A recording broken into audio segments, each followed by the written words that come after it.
Let's get started. We have Ramesh Chandran who's dialed in from Bengaluru. Sure. Ramesh, how can we help you? Yeah, my question is with regard to the TDS payment for property purchase. The question is, I have purchased the property jointly with my wife, and the property value is more than 50 lakhs. Okay. Since I am paying the EMI from my income, can I alone pay the entire 1% TDS for the property? My wife is a housewife and no income. So I just want your answer on this.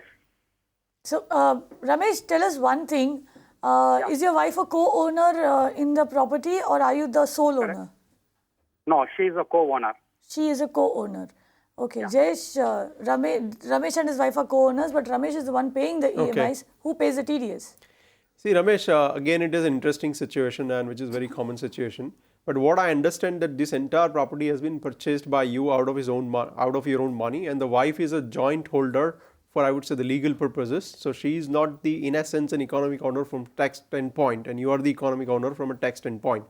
So therefore, I would say any obligation with regard to taxation would lie on you, and you are responsible for the tax compliances. So then comes to the 1% withholding tax, which is provided in Code 194IA of the Income Tax Act. So that the responsibility of withholding of 194IA rests on you, and you can discharge that withholding tax liability with the government. So you can deduct 1% from making the payment to the developer and then deposit with the government authority. So your wife need not have to comply with the provisions of 194IA, despite the fact that she is a joint owner in your property. Right. But Jayesh, tell me this, and a lot of couples are doing this nowadays, that, right. Both husband and wife are joint owners and they are also joint applicants on the home loan. Yes. So essentially both of them are availing of the tax deduction that they get on repaying, the home loan interest and the principal. Right. So in that case, who pays the TDS? Do both of them have to pay the TDS then?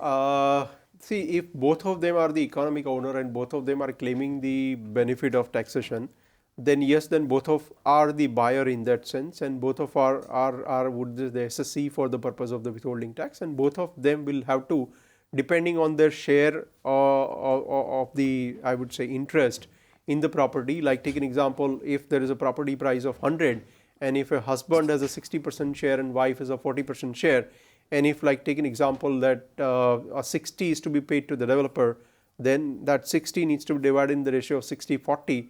And then whatever the amount that is being derived on that 1% needs to be withheld by respective taxpayers, and then needs to be deposited. So this proportion that you're talking about, yes. Essentially, if it is a property that is funded by a home loan, right, then it would be how much EMI I am paying versus how much EMI my husband would be paying, and that accordingly you pay the TDS. Is that what you're saying? Yes, Kavita. But it doesn't make whether funded, non-funded. You can either through an EMI or through your own funding kind of. So as far as you have agreed for a particular ratio that both are economic owner in a particular ratio, then that consideration needs to be split and withholding tax needs to be deducted accordingly.